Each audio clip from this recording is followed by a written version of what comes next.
Hello students, I am your educator Tanvi. Here I am discussing the process of oogenesis. Oogenesis, from the term itself, oo means ova, genesis means formation. So formation of the female gamete. So the process of formation of mature female gamete is referred to as oogenesis. Now when this process starts in females, it is initiated during the embryonic development, means before the birth of a female. During the development only the oogonia or oogenesis is happening. So, what is oogonia? The millions of gamete mother cells which will give rise to further the female gamete, that is called as oogonia, the gamete mother cell. And this point you should note that no more oogonia are added after birth. So, whatever number of oogonia which are in millions, these are formed during the embryonic development. So once the puberty is attained, then what happens? Inside this oogonia, the prophase 1 of meiosis starts. This actually starts before the birth. You can say this is happening during the embryonic stage. Okay, this is happening during embryonic stage, that the oogonia, it will start multiplication by meiosis, and in prophase 1 the growth will be arrested. Okay, means the growth will stop at this stage. So there the cells which are formed are called as primary oocytes, and these primary oocytes will get a layer of theca cells and granulosa cells. So when the primary oocytes, they get a layer of these cells which will further secrete the hormones, ovarian hormones. Okay, so these primary oocytes, they get covered by these cells. Then this oocyte is called as primary follicle. So this is happening in embryonic stage and the growth is arrested. When the female attains puberty, then around 60,000 to 80,000 follicles are only present, rest are degraded. We started with millions and it has reached to 60,000 to 80,000. Then it will get more layers of theca and granulosa cells. It will be then called secondary follicles. These secondary follicles will then get more and more layers of theca and granulosa cells as the female is maturing. So this follicle will be now called as tertiary follicle. Now, how this tertiary follicle is different from rest of the follicles? It contains a fluid filled cavity which is called as antrum. Okay, so antrum is present in tertiary follicle and absent in all other follicles. Next, the primary oocyte which is there in this tertiary follicle, it will then now complete the meiosis. Now in meiosis, this is the unique feature of oogenesis, that the division will be unequal. Okay, equal cells will not be formed. One secondary oocyte is formed, obviously it will be haploid, and a tiny first polar body. Why we are saying first polar body? Because many secondary oocytes will be formed. So if secondary oocyte is there, it will be called second first polar body. So these cells are of no use, they will be degenerated. Main is this secondary oocyte which will further mature in the tertiary follicle, and when it will mature and form the ova, then that follicle is called as Graafian follicle. So in tertiary follicle, when the secondary oocyte matures to form ovum, that follicle is called Graafian follicle. So inside this Graafian follicle, this secondary oocyte will start forming a layer, that is zona pellucida, the outer layer of ova. Okay. Then finally, when it is mature, it will rupture and release the secondary oocyte or ovum. It is one and the same thing because this is released outside now. Now this release of secondary oocyte is termed as ovulation. So see, this is the difference. Formation of ova is called as oogenesis, but when Graafian follicle ruptures to release secondary oocyte or ovum, that process is called as ovulation. Next, coming to menstrual cycle, it occurs in females of primates like in humans, in monkeys, and reproductive cycle. So this is called as reproductive cycle, which is a cycle of 28 to 29 days in a month. So in this cycle, egg is formed once in the whole monthly period. So menarche and menopause are two terms which you should know. Arc means beginning, pause means stop. So menarche means beginning of the menstrual cycle and menopause means the end of the menstrual cycle. So it begins from 12 to 13 years of age, and menopause means stopping or the stage when the menstrual cycle will stop is 50 years in females. Now, what are the major events in menstrual cycle? One is the menstrual cycle itself. and other is the follicular phase, or you can say the menstrual phase and follicular phase. So the menstrual phase lasts for 3 to 5 days, which has heavy bleeding because the uterus, the endometrium exactly of the uterus will start thickening. It has lots of blood vessels, then it will degrade and it will be released outside with the egg, okay, because egg is not required in the body, there is no fertilization, so then this egg will be released with a lot of blood vessels, blood outside. That flow is menstrual flow, or you can say this is the menstrual phase. Then after this comes the follicular phase. Now in follicular phase, what is happening? Again the ovulation will start, and this process occurs at the 14th day of the cycle. So primary follicle, again it will form the Graafian follicle, and rupture of Graafian follicle will give rise to ovum, and this act is happening at the 14th day of the cycle. Next, certain ovarian hormones which are very much required for the proper formation of the egg. Those are gonadotropins, same like in males it was LH and FSH, luteinizing hormone and follicular stimulating hormone.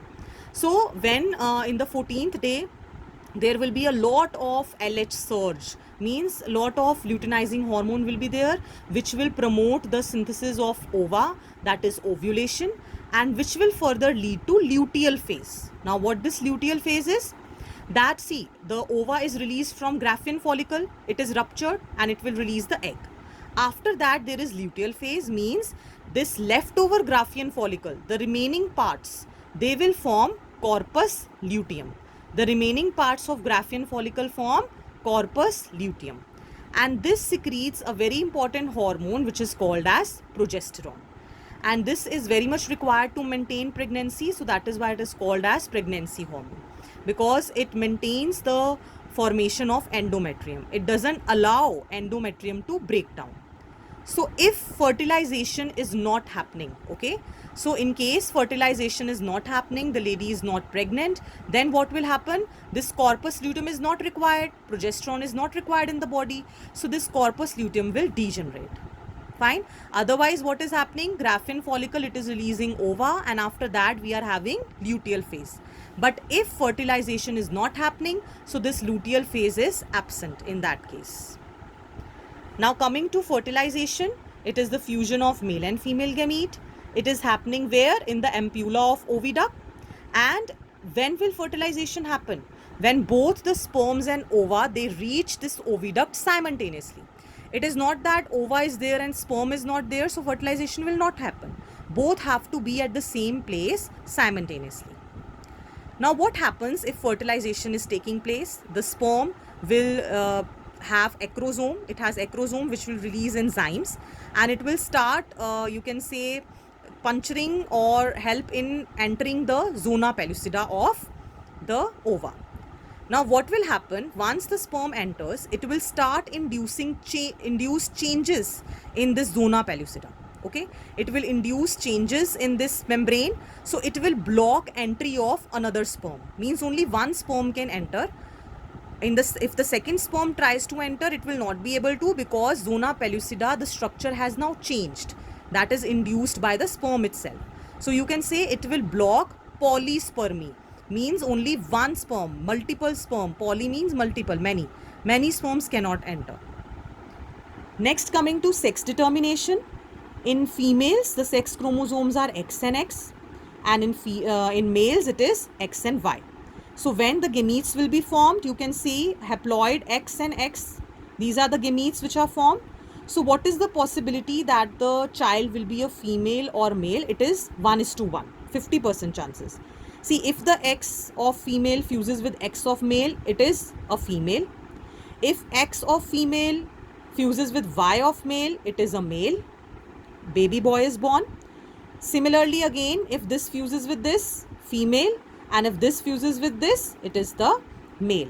So basically, if we see genetically, father is responsible for the gender of the baby, because from where Y chromosome is coming? From the male. So in our society, sometimes females are being, criticized for giving birth to the girl child, but biologically, the father is responsible for the gender of the baby, because Y chromosome is coming from the father sex chromosome. Now what happens after fertilization? After fertilization, zygote is formed. It will carry out mitosis, and that process is called as cleavage, because then division of cells will be there. The stage at which 8 to 12 cells are present, that is called as morula, sometimes till 32 cell stage.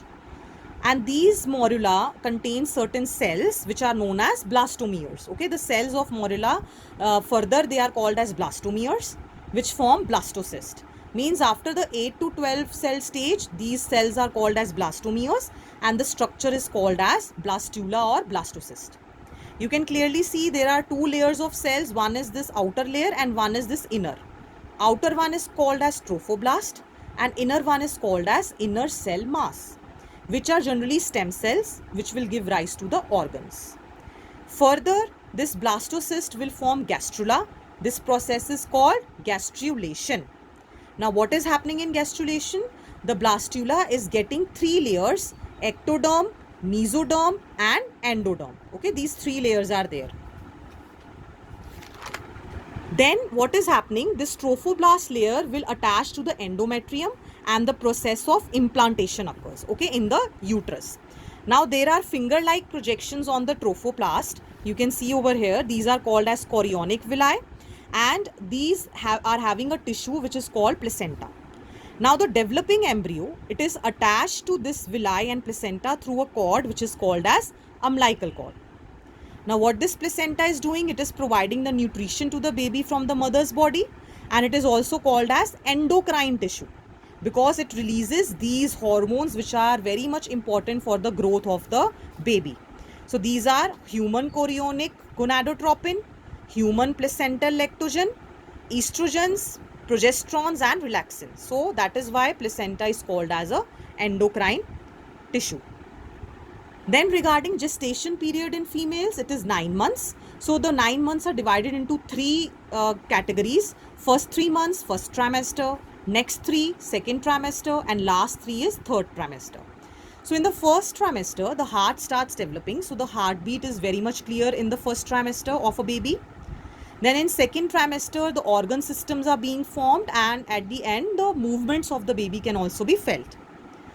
At the end of third trimester, the eyelashes and hair will be formed of the baby, and then the process of childbirth. So the act of giving birth or the delivery of the baby, that process is called as parturition. And these are all controlled with endocrine and neurons, means hypothalamus, which is there in the nervous system, it is regulating the different hormones. So that is why we say that all these processes are controlled by neuroendocrine system. Now during the delivery, what is happening? Placenta is inducing the uterine contractions, and in myometrium, the contractions will start beginning. That is why it is called as fetal ejection reflex. So this reflex is happening. It will release the hormone oxytocin, which will further promote the contractions, and then the baby is delivered. After the baby is delivered, the process of lactation starts in females. Lactation is production of milk. So the first milk which is produced is very rich in antibodies and very much required for the immunity of the baby, and it is called as colostrum.